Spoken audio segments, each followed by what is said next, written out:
let me ask you something. Right now, this very second, there are people sitting in ordinary homes with ordinary jobs, quietly becoming millionaires. Not because they won the lottery, not because they inherited money, not because they built a company from scratch. They became millionaires because of a single decision they made years ago, a decision to put their money into the stock market. And the most shocking part? Most of them had no idea what they were doing when they started. So today, I want to answer the one question that stops most people from ever building real wealth. How does the stock market actually work? Because here is the truth. The stock market has been made to feel complicated by banks, by financial advisors, by people who benefit from you staying confused. But by the end of this video, you will understand exactly how it works, how money is made, and what you need to start. Let's begin. First, let me put a number in front of you. $10,000. If you had put $10,000 into the U.S. stock market, specifically into something called the S&P 500 in the year 2000, and you had left it there and done absolutely nothing, that $10,000 would be worth approximately $70,000 today. 7 times your money, without making a single decision after the first one. Now compare that to leaving that same $10,000 in a savings account. The average U.S. savings account today pays roughly 0.5% interest per year. After 24 years, you would have approximately $11,200. Same money, same time, completely different outcomes. That is what the stock market can do. But, and this is important, the stock market can also work in the other direction. Prices fall, companies fail, people lose money. We're going to understand both sides honestly today. So before we talk about how to invest, we need to understand what the stock market actually is. Let us start with the most basic question. What is a stock? Imagine you own a bakery. Your bakery is doing well. People love your products, your profit is growing, and you want to open 5 new locations across the country. But there is a problem. You need $1 million to do it. And you do not have $1 million. You have 2 choices. Option 1, go to a bank and borrow the money. Now you owe the bank plus interest every month until it's paid back. Option 2, sell small pieces of ownership in your bakery to other people. Those people give you money today. In return, they own a percentage of your business. Those small pieces of ownership, those are called stocks or shares. When you buy a stock, you're buying a small piece of a real operating business. You become a partial owner. If that business grows and becomes more valuable, your piece becomes more valuable. If the business struggles, your piece loses value. This is the core idea. A stock is ownership. Now here's where this becomes remarkable. The companies we're talking about are not small bakeries. We're talking about Apple, Microsoft, Amazon, Google, Coca-Cola. These are trillion-dollar businesses. And when you buy even 1 share of their stock, you own a tiny, real piece of that company. Right now, 1 share of Apple costs roughly $170. For $170, you become a part owner of one of the most profitable businesses in human history. Think about that for a moment. So we know what a stock is. But what is the market? Think about a farmer's market. Sellers arrive with their products, buyers come to purchase. Prices are determined by what buyers and sellers agree on. If everyone wants tomatoes that day, the price of tomatoes rises. If nobody wants apples, the price falls. The stock market works exactly the same way, except instead of vegetables, people are buying and selling ownership in companies. The stock market is simply the place, now almost entirely electronic, where buyers and sellers come together to trade stocks. In the United States, the 2 most famous exchanges are the New York Stock Exchange and the NASDAQ. In the UK, it's the London Stock Exchange. Now here's something most beginners miss. You never visit these places physically. It all happens on your phone or computer through what is called a brokerage account, Apps and platforms like Fidelity, Vanguard, or Charles Schwab in the US, and Hargeland's Lansdowne or Vanguard UK in the UK. You can buy and sell stocks in seconds. But something deeper controls every price on the market, and that's the idea of perceived future value.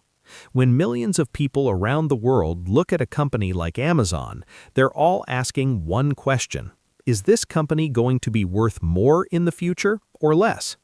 If most people believe Amazon will keep growing, more customers, more revenue, expanding into new markets, they want to own a piece of it. More buyers than sellers drives the price up.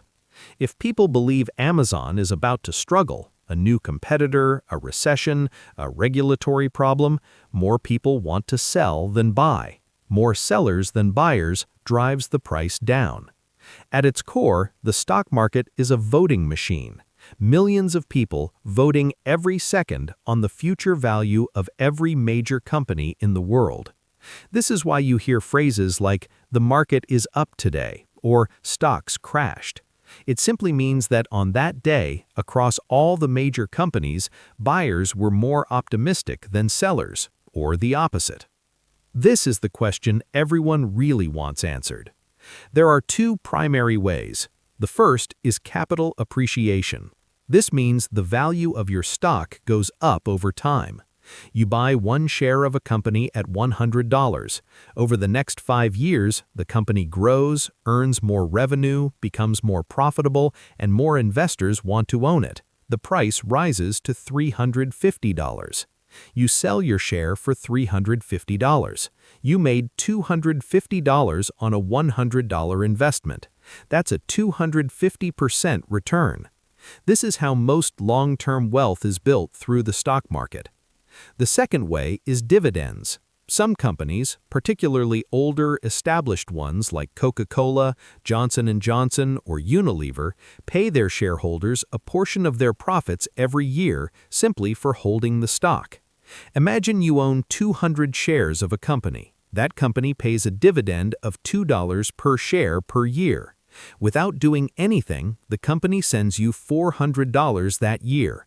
You can take that cash, or, more powerfully, you can reinvest it to buy more shares, which then generates even more dividends next year. This is a compounding effect, and if you watched our last video on the time value of money, you already understand exactly how powerful that becomes over decades. But here's the insight that changes everything. The real power of the stock market is not in picking the right company at the right moment. The real power is in time and consistency. Let me show you the numbers. If you invest $300 per month, that's $10 per day, into a diversified stock portfolio starting at age 25, and you earn the U.S. stock market's historical average of approximately 10% per year, by age 65, you will have personally contributed $144,000 of your own money. But your total portfolio will be worth over $1.8 million. Not because you were a genius, not because you got lucky, because you were consistent and you let time do its work. Now I need to introduce you to one of the most important ideas in investing for beginners: stock market indices. You've almost certainly heard someone say, the S&P 500 is up today. But what does that actually mean? An index is a way of measuring a group of stocks together as one number. The S&P 500 tracks the 500 largest publicly listed companies in the United States. Companies like Apple, Microsoft, Amazon, Tesla, and Google are all inside the S&P 500. When people say the stock market is up 2% today, they almost always mean the S&P 500 rose by 2%. In the UK, the equivalent is the FTSE 100, the 100 largest companies listed on the London Stock Exchange. Now here's something this matters directly for you. Instead of trying to pick individual stocks, which is extremely difficult even for professional fund managers, you can simply buy the entire index. This is done through what is called an index fund or an ETF, an exchange-traded fund. When you buy one share of an S&P 500 index fund, you're automatically investing in all 500 companies at the same time. If Apple rises, you benefit. If one company in the index fails, the other 499 protect you. This is called diversification, and it's the single most powerful risk management tool available to ordinary investors. Warren Buffett, arguably the greatest investor in history, has repeatedly and publicly stated that for most ordinary people, the best investment strategy is simply to buy a low-cost S&P 500 index fund and hold it for decades. Not options trading, not cryptocurrency speculation, not individual stock picking. A simple index fund held for a long time. Now here is the most beginner videos skip, and it is the most important one. The stock market is not a guaranteed path to wealth. There are real risks, and if you do not understand them before you start, you will make the mistakes that destroy your results. The most important concept is volatility. Volatility means the stock market moves up and down, sometimes dramatically and suddenly. In 2008, during the global financial crisis, the S&P 500 fell by nearly 50%. In March 2020, when the COVID-19 pandemic hit, it dropped 34% in just 33 days. Those are terrifying numbers if you are watching your savings fall in real time. But here is the most important insight I can give you about investing. Both of those crashes were temporary. The market fully recovered from 2008. It fully recovered in 2020. In both cases, investors who stayed calm, kept their money invested, and even bought more shares during the crash came out significantly wealthier than before. The people who panicked and sold their positions, they locked in their losses and they missed the entire recovery. This is why the time horizon of your investment is the most critical variable. If you need your money in 6 months, the stock market is the wrong place for it. The market could easily be down 30% in 6 months. But if you are investing money you do not need for 10, 20, or 30 years, the historical evidence is overwhelming. Over any 20-year rolling period in U.S. stock market history, the market has been higher at the end than at the beginning, every single time. The long game is not just one strategy. For the ordinary investor, it is the only strategy with a consistent track record. 3 steps. Simple. Step 1. Open a brokerage account. In the U.S., Fidelity, Vanguard, and Charles Schwab are the most beginner-friendly. All 3 have no minimum deposit to open an account and charge 0 trading fees on index funds. In the UK, Vanguard UK, Hargreaves Lansdown, and Trading 212 are strong options to explore. Step 2. Start with an index fund. Before you consider picking individual stocks, and honestly you may never need to, start with a simple S&P 500 or total market index fund. The Vanguard S&P 500 ETF, ticker symbol VOO, and the iShares Core S&P 500 ETF, ticker symbol IVV, are the 2 most widely used by long-term investors worldwide. You are not trying to beat the market, you are trying to participate in it. Step 3. Invest consistently, every month, automatically. Set up an automatic monthly contribution. Even if it's $50, even if it's $100, the amount matters far less than the consistency. You already know the math. $300 per month grows to $1.8 million over 40 years. The secret is not the starting amount. The secret is that you never stop. Before I close, 3 warnings. Mistake number 1, trying to time the market. Almost every new investor believes they can buy at the bottom and sell at the top.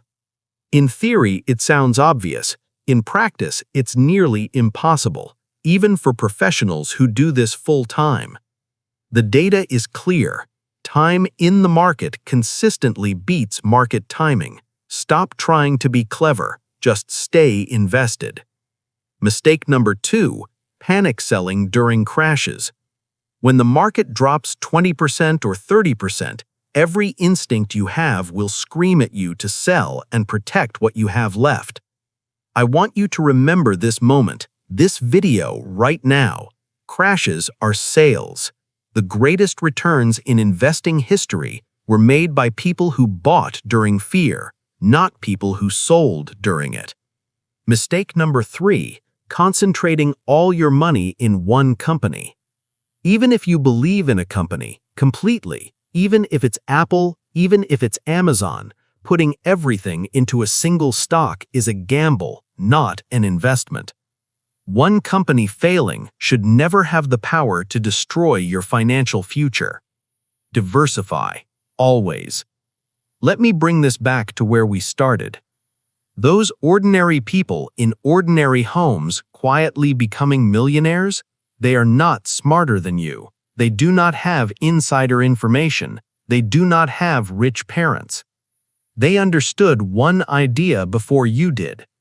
The stock market is the most powerful wealth-building tool ever made available to ordinary people. Not for Wall Street, not for hedge funds, for anyone willing to be patient, consistent, and think long-term.